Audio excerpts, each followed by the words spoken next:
quel est l'état actuel de l'économie en Belgique?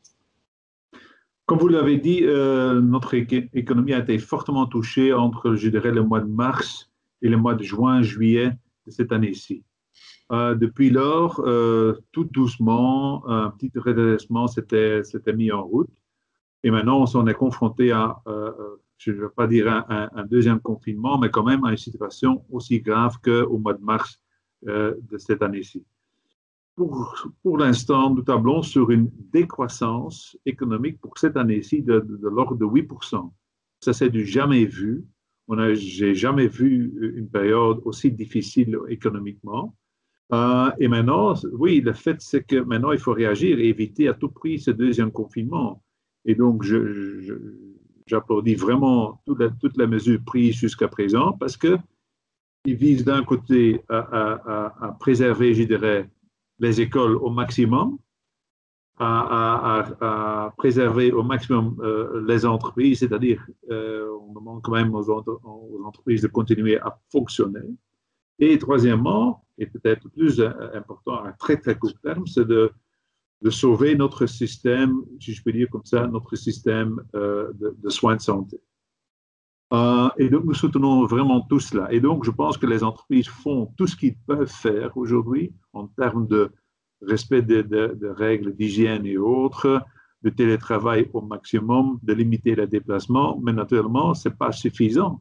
Nous aussi, vous, moi, nous devons vraiment limiter nos déplacements, nos contacts. Si vous étiez au pouvoir, si vous aviez un pouvoir de décision, quelle serait selon vous la bonne solution pour sauver la santé, pour limiter l'épidémie, mais pour que l'économie ne soit pas complètement à genoux en Belgique?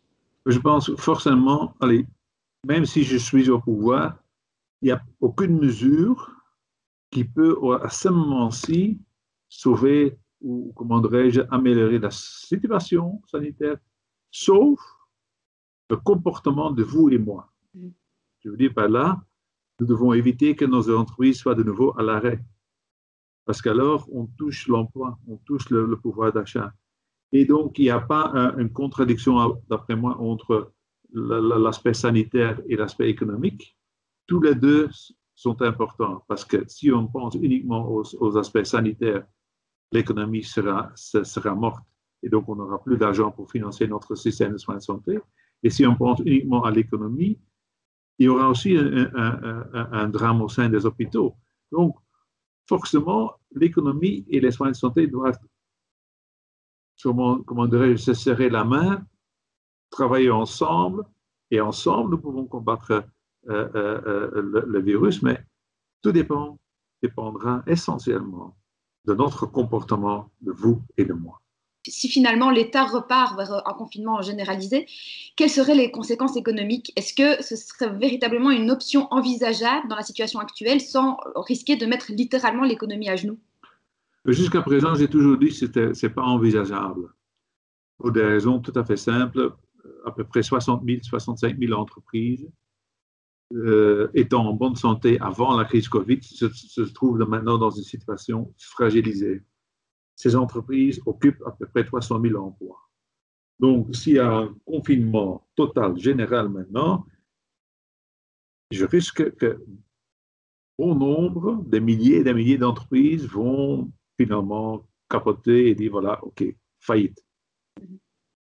Et donc, s'il y a un confinement général, ce que je n'espère vraiment pas, et ce que nous pouvons éviter moyennant un changement drastique de notre comportement, alors il faut des mesures compensatoires. Il faut des mesures pour soutenir les entreprises, pour qu'ils puissent traverser cette période. Et ce n'est pas, par exemple, le chômage temporaire, le chômage technique, Corona, comme on a connu, il faut la prolonger encore pendant une période de 6 mois l'année prochaine. Mais il faut aussi penser à des mesures moins connues, mais je dirais d'autant plus importantes, c'est-à-dire des mesures qui renforcent la situation financière, la colonne vertébrale de nos entreprises, le capital propre de nos entreprises, des investissements dans le capital de la part des instances publiques, ou encourager les entreprises ou des personnes physiques à investir un petit montant de leur capital propre dans une entreprise. Et ça sont des mesures structurelles dont on a besoin d'urgence parce qu'alors on peut survivre cette période difficile. Les gens du terrain dénoncent au niveau politique le fait que les politiques entendent les problèmes, ils comprennent, ils ont conscience qu'il y a des gens à aider, qu'il y a des gens à sauver, mais que le niveau structurel de l'État, toute la hiérarchisation et toute la régionalisation, le fédéral, etc., au niveau de la structure, la Belgique ne fonctionne plus, les messages ne passent plus, et il y a une espèce de lenteur qui se met un petit peu en place. Ça, c'est un premier problème. Et un second problème, ce serait aussi, à un moment donné, la manne financière fédérale, elle n'est pas illimitée. Alors, combien de temps est-ce que la Belgique pourrait soutenir comme ça les problèmes économiques des entreprises et des citoyens? Par rapport à la première question, vous avez tout à fait raison. En période de crise, c'est à la guerre comme à la guerre. Et oublions alors un instant, c'est ma compétence, non, c'est la compétence de l'autre.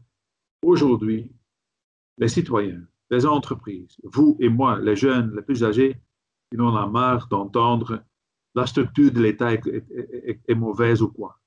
Ça, c'est pour plus tard. Aujourd'hui, il faut agir.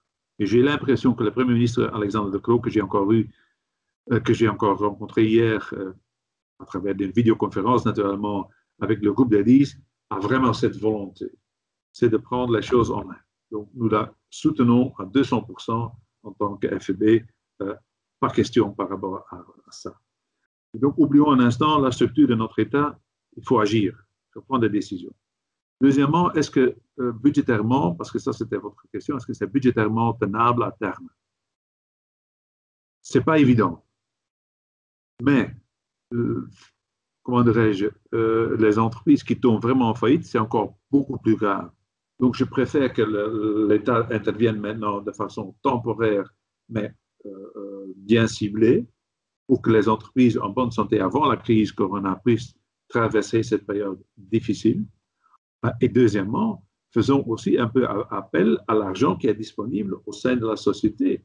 Quand vous voyez combien de milliards, je pense que c'est à peu près 300 milliards qui se trouvent sur des carnets d'épargne, je sais que ce n'est pas évident de convaincre nos citoyens de placer une petite partie de cet argent dans des entreprises pour les soutenir, c'est-à-dire qu'il faut naturellement alors choisir les bonnes entreprises. C'est pour ça que j'ai parlé de mesures plus structurelles qui renforcent la solvabilité de nos entreprises. Alors oui, forcément, ça ne devrait pas être aussi dramatique que certains le pensent.